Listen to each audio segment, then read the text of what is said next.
Hello everyone, this is Dr. Zayas again, wishing you all well. We are going to continue the series on autism spectrum disorders, especially in the emotional challenges that they go through and live by day to day.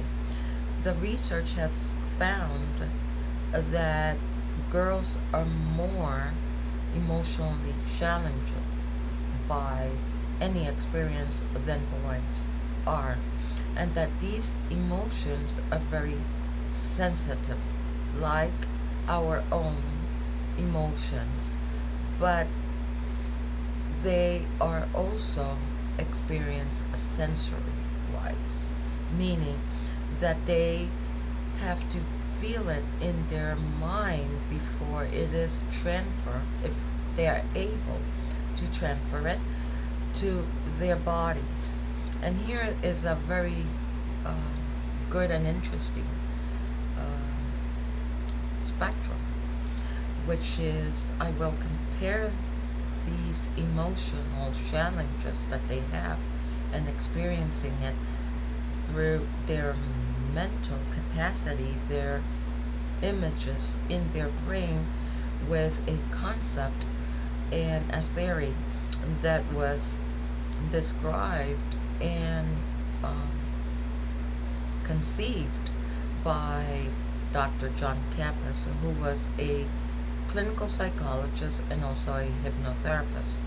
Um, the theory is called emotional and physical, and it's a theory that states that half of our population in the world are individuals who are emotionals, or who needs are to be experienced by their logical brain capacity, and the physical who are more vibrant, um, and that this emotion has to be really seen in their brain as though it was a picture before they can really assimilate it and transfer those feelings into their bodies,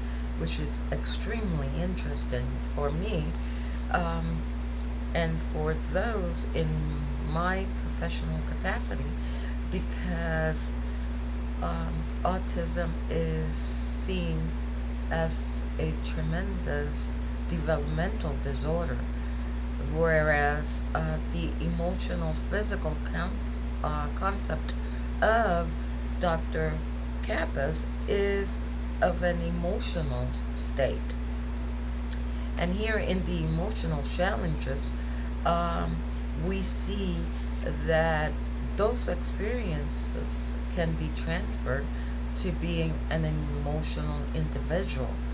Um, it is also interesting to find that with the help of parents working with their child and being very close and teaching them while they're in that age of about 7 to 12 and going through their teenage years, that if they work with their child, understand where they're coming from, meaning that particular child, they can ingrain, so to speak, within them the capacity not to generalize and not to ignore, but to find a mark within themselves where they can go to a calm place, a more calmer individual, and find what has made them annoyed or angry. That's one thing that I found that it's very good, because when we work with parents, we can teach them to train their children in how to deal with their emotions or their black and white situation, because it is not that they don't feel, but the aspect of being overwhelmed. But whatever is happening around them, it's what's causing them to not be able to relate.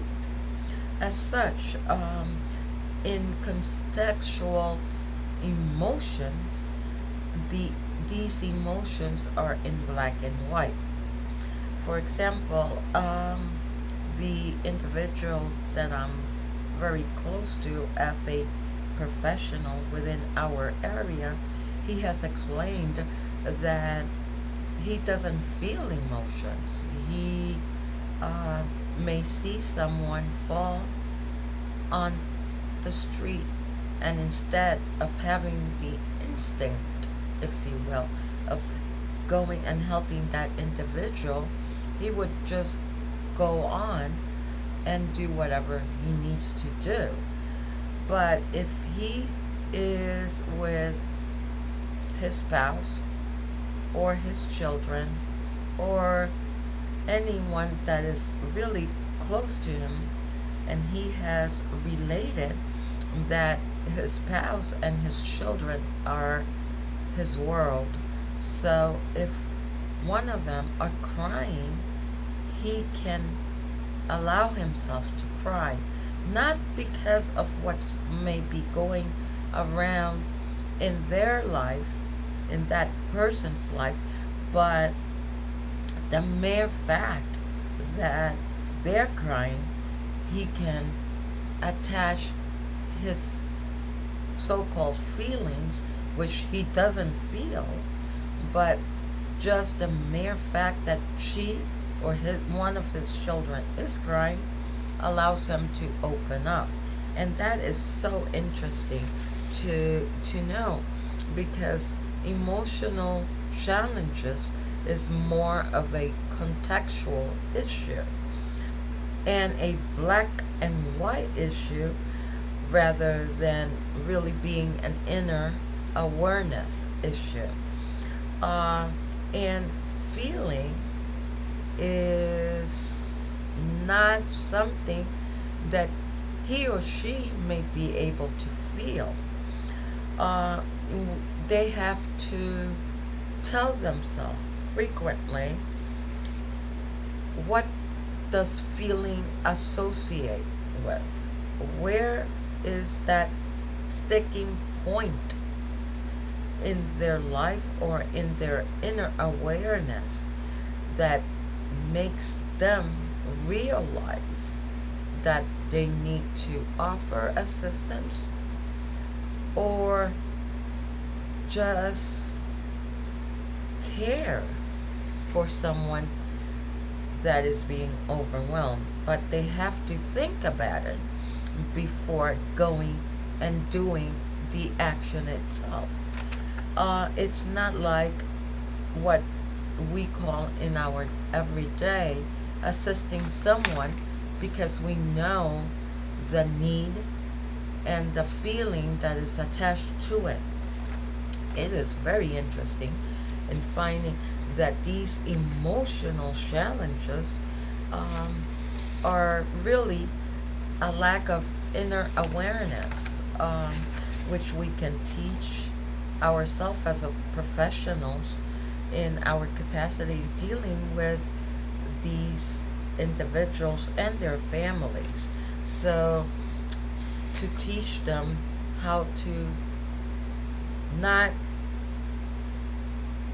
deal with the fact that their children or spouses are lacking of that emotion, but that really if they express anger, we may be seeing mood swings, but they're not mood swings to the autistic person. That is just releasing their rage of not being able to accomplish something.